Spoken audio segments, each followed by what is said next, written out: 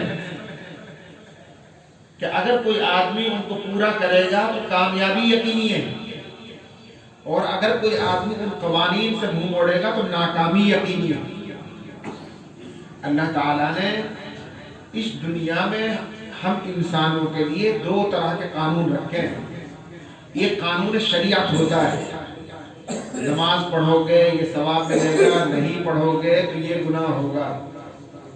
یہ قانون شریعت ہے. اللہ کے احکام کو پورا کرو گے، فرائض کو پورا کرو گے تو یہ ثواب ملے گا، اور اگر اللہ کے قانون شریعت کو پورا نہیں کرو گے تو اللہ پاک پکڑیں گے، عذاب دیں گے. اللہ نے قانون شریعت میں بڑی لچک رکھی ہے، اور اللہ نے قانون شریعت میں بڑا رحم رکھا ہے، بہت رحم رکھا ہے. اگر کسی بندے کے ذمے اپنے بھائیوں کے، محلے کے لوگوں کے، رشتہ داروں کے حق نہ ہو، یعنی اس نے اپنے بھائیوں کا حق نہ مار رکھے ہوں، صرف اللہ کی نافرمانی کی ہے، نماز نہیں پڑھی، زکوٰۃ نہیں دی، اور بڈھا ہو گیا، 60-70 سال کا بڈھا ہونے کے بعد اب مسجد میں بیٹھ کے روتا ہے کہ اللہ معاف کر دے، میں تیرا بندہ ہوں، مجھ سے بھول ہو گئی، مجھ سے تیرا قانون پورا نہیں ہوا، شریعت کے ضابطے پورے نہیں ہوئے. تو ہماری شریعت ہم کو بتاتی ہے کہ اللہ کی رحمت میں جوش آتا ہے، اور اللہ پاک یہ فرماتے ہیں کہ میرے بندے اگر تو آسمان اور زمین کے درمیان کی خالی جگہ کے برابر گناہ لے کر آئے گا میں معاف کر دوں گا، پرواہ نہیں کروں گا.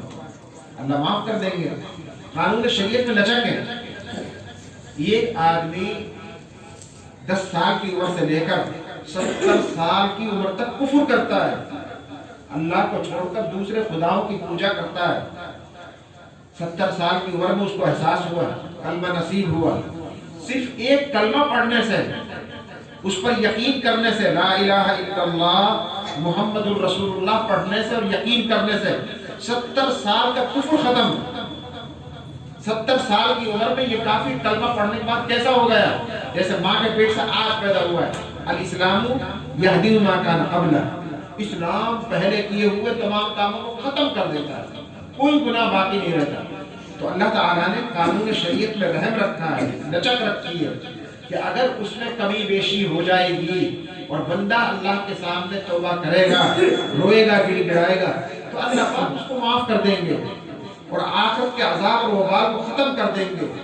اسی امید پر ہم اللہ تعالیٰ کے سامنے ہاتھ اٹھا کر مانگتے رہتے، روتے رہتے ہیں. لیکن کچھ قوانین فطرت ہیں، اللہ نے ہی وہ قوانین فطرت زمین پر رکھے ہیں. ان قوانین فطرت میں رحم نہیں ہے، یاد رکھنا، قانون فطرت میں رحم نہیں ہے. اگر کوئی آدمی فطرت کا قانون توڑتا ہے تو جو اس کا وبال ہے وہ یقینی طور پر آ کر رہے گا، اس کو کوئی روک نہیں سکتا ہے. زندگی گزارے ہوش کے ساتھ، آنکھ ناک کھول کر، پورے دماغ کو حاضر رکھ کر زندگی گزارے، نقصان سے بچیں گے. اگر کوئی آدمی غافل ہے، کاہل ہے، سست ہے تو نقصان اس کا ہو کر رہے گا. دنیا کی کوئی طاقت اس نقصان کو نہیں روک سکتی. ایک آدمی ہے، وہ گاڑی چلا رہا ہے، آنکھ بھی کھول رکھی ہے، پوری طرح ہوشیار ہے، دماغ اس کا حاضر ہے، اس کی گاڑی صحیح سلامت منزل پر پہنچ جائے گی. لیکن ایک آدمی ایسا ہے جو گاڑی چلا رہا ہے اور غافل ہے، گاڑی یہاں چلا رہا ہے، دیکھ کہیں رہا ہے، یقینی طور پر اس کو نقصان ہو کر رہے گا. گاڑی ٹکرائے گی، مال کا بھی نقصان ہوگا، جان کا بھی نقصان ہوگا، ہاتھ پاؤں بھی ٹوٹ سکتے ہیں. تو کاہلی، سستی اور غفلت کا نتیجہ نقصان ہے. اب ایسا نہیں ہو سکتا کہ ایک آدمی غافل بھی رہے، کاہل بھی رہے، سست بھی رہے اور اس کا کام بھی صحیح ہو جائے. ایسا نہیں ہو سکتا. جو غافل رہے گا، کاہل رہے گا، سست رہے گا، اس کو نقصان ہو کر رہے گا. جو ہوشیار رہے گا، بیدار مغز رہے گا، وہ کامیاب ہو کر رہے گا. یہ اللہ نے نظام بنایا ہے. اللہ تعالیٰ نے نظام بنا کر ہمارے اوپر چھوڑ دیا. اللہ تعالیٰ نے قرآن میں کہہ دیا فَلَن تَجِدَ بِسُنَّتِ اللَّهِ تَبْدِيلًا. اللہ کے ان قوانین میں کوئی تبدیلی نہیں ہوگی. اللہ نے ایک قانون مقرر کر دیا ہے، اس قانون کے مطابق ہی اللہ تعالیٰ فیصلے فرماتے ہیں. کچھ قانون فطرت ہیں جو اللہ تعالیٰ نے زمین کے ذریعے سے ہم کو سمجھائے ہیں. کچھ قانون فطرت ہیں جو اللہ تعالیٰ نے ہمارے جسم سے ہم کو سمجھائے ہیں. جب زمین کا ایک قانون جو ہم کو بہت سمجھ میں آئے گا کیونکہ ہم سب زمیندار ہیں، وہ قانون یہ ہے کہ زمین کو اگر اس کے کام میں استعمال کریں گے، اس زمین کو پھاڑ کر پانی اس پر ڈال کر بیج اس میں ڈالیں گے تو یہ زمین اچھے نتائج ہم کو دے گی، فصل دے گی، پیڑ پودے دے گی، فروٹ دے گی. اور اگر اس زمین میں بیج ڈالنا بند کر دیں، اس کو جوتنا اور پانی لگانا بند کر دیں تو یہی زمین نقصان کے سامان نکال کر دے گی. اس میں کانٹے پیدا ہوں گے، جھاڑیاں پیدا ہوں گی، پھر اس میں سانپ اور بچھو پلیں گے. یہ اللہ تعالیٰ نے قانون بنایا ہے. اور یہ قانون اتنا اٹل ہے کہ زمین کھیتی کی ہو، زمین گھر کی ہو، آپ اس سے غافل ہو کر دیکھیے 2-3 سال اپنے کھیت پر مت جاؤ، مت ٹریکٹر چلاؤ، مت ہل چلاؤ، مت پانی لگاؤ، اپنا آرام سے گھر پہ بیٹھے رہو. 3 سال کے بعد جب آپ جائیں گے تو اپنے کھیت کو آپ نہیں پہچان سکیں گے. اس میں جھاڑیاں اگ گئی ہوں گی، اس میں سانپ بچھو پل چکے ہوں گے اور اس کھیت کی شکل بدل چکی ہوگی. کیوں؟ اس لیے کہ ہم نے محنت نہیں کی، ہم نے اس کو دیکھا نہیں ہے. جس کام کے لیے اللہ تعالیٰ نے اس کو پیدا فرمایا وہ کام ہم نے اس سے لیا نہیں. اس زمین کے قانون سے اللہ تعالیٰ نے ہم کو یہ قانون فطرت بتایا ہے کہ جس طرح یہ زمین ہے ایسے ہی اللہ تعالیٰ نے ہم کو دماغ کی طاقت دی ہے. اس دماغ میں اللہ تعالیٰ نے بہت سارے خزانے علم کے اور بہت ساری معلومات کو جمع کرنے کی صلاحیت دی ہے. اللہ نے یہ جو دماغ دیا ہے یہ اتنی قیمتی چیز ہے کہ آج سائنس والے کہتے ہیں اگر کوئی آدمی 10 سال کی عمر سے لے کر 70 سال کی عمر تک یعنی 60 سال تک لگاتار بغیر کسی وقفے کے اس دماغ کو استعمال کرتا رہے تو 60 سال میں صرف 10% دماغ استعمال ہوتا ہے. 90% دماغ ایسے ہی رکا رہتا ہے. کب؟ جب وہ دماغ کو استعمال ہی کرتا رہے. بس اگر اس دماغ کو ہم استعمال کریں گے قرآن پڑھنے میں، ذکر الہی میں، حدیث کے سمجھنے میں، مسائل کے سیکھنے میں، دعوت کے کاموں میں، تو اس دماغ سے اچھی شکلیں ظاہر ہوں گی جیسے کھیت سے اچھی فصل ظاہر ہوتی ہے. اور اگر اس دماغ کو ہم نے ان بھلے کاموں میں استعمال نہیں کیا تو اس دماغ میں وہ چیزیں پیدا ہوں گی جو ہمارے لیے بھی نقصان دہ اور ساری امت کے لیے نقصان دہ. آج ہماری بستیوں میں جو نوجوان ہیں انہوں نے دینی علوم حاصل نہیں کیے، ان کی تربیت نہیں ہوئی، تو آج موبائل ہاتھ میں لے کر ان کا دماغ وہ کام کر رہا ہے کہ جس کام کی وجہ سے ہم بھی ذلیل ہو رہے ہیں اور وہ خود بھی ذلیل ہو رہے ہیں. آج ہمارا کام برائی کے ساتھ کیا جا رہا ہے قانون کے اداروں میں، عدالتوں میں، کہ اس علاقے کے نوجوان ایسا کام کر رہے ہیں، دوسرے کا مال ہڑپ کر رہے ہیں. کیوں ہو رہا ہے؟ اس لیے ہو رہا ہے کہ اللہ تعالیٰ نے دماغ کو جس کام کے لیے پیدا کیا تھا اس میں استعمال نہ کر کے اس کو چھوڑ دیا تھا. اب اس میں سے بری شکلیں ظاہر ہو رہی ہیں. کھیت میں جھاڑیاں پیدا ہو رہی، سانپ بچھو پیدا ہو رہے تھے، وہاں نقصان کی وہ چیزیں پیدا ہو رہی ہیں اور یہاں نقصان کی یہ صفات پیدا ہو رہی ہیں کہ لوگوں کا جینا دوبھر کر رکھا ہے.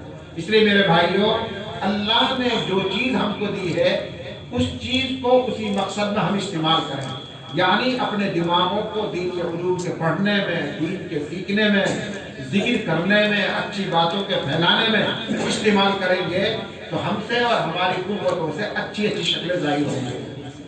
اللہ تعالیٰ نے ایک قانون ہم کو سکھایا، وہ یہ ہے کہ اللہ نے ہم لوگوں کو بنایا ایسا ہے، غور کرنا اس بات کو، کہ ہم میں سے جس کے پاس جو چیز ہوتی ہے وہی چیز وہ بانٹ سکتا ہے، دوسری چیز بانٹ نہیں سکتا.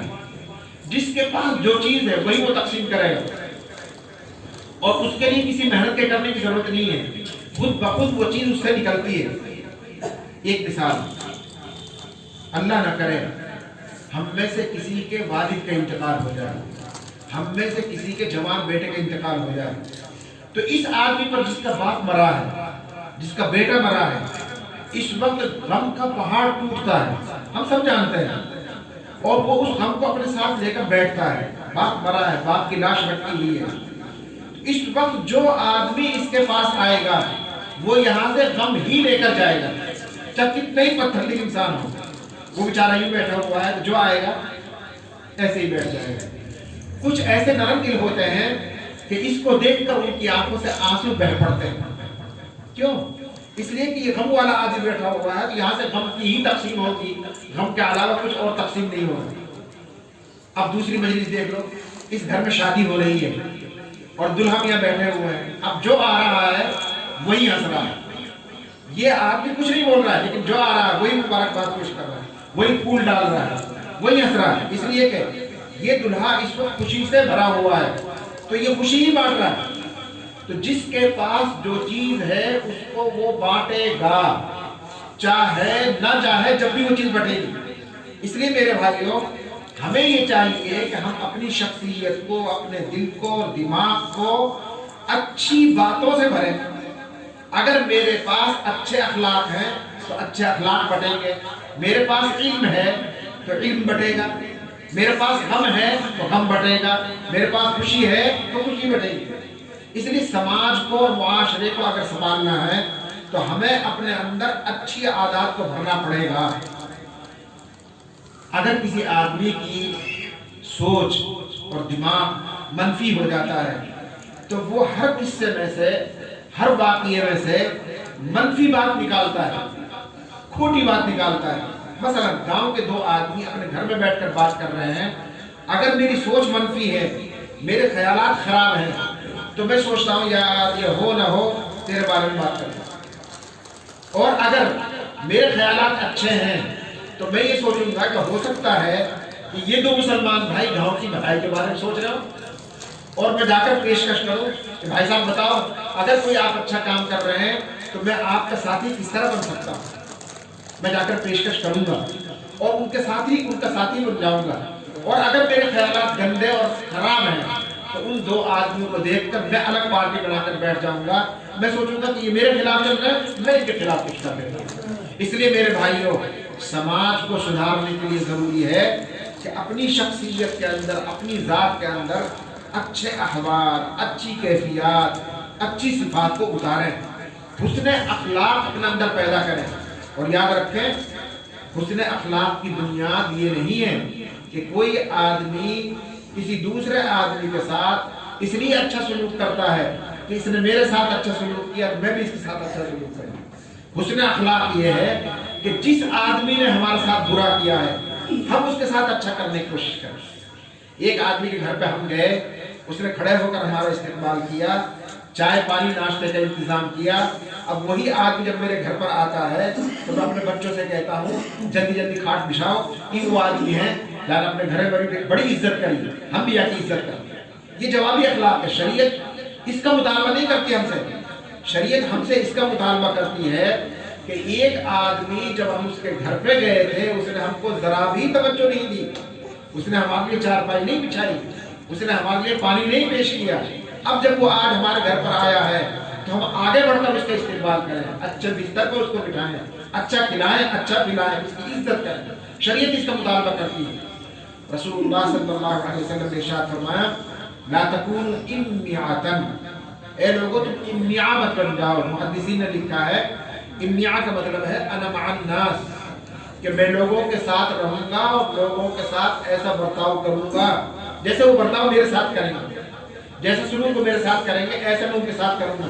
ان احسن الناس احسننا وان اساءوا ظلمنا, اگر لوگ اچھا سلوک کریں گے تو میں بھی اچھا سلوک کروں گا, اور اگر لوگ میرے ساتھ برا سلوک کریں گے تو میں بھی ان کے ساتھ برا سلوک کروں گا.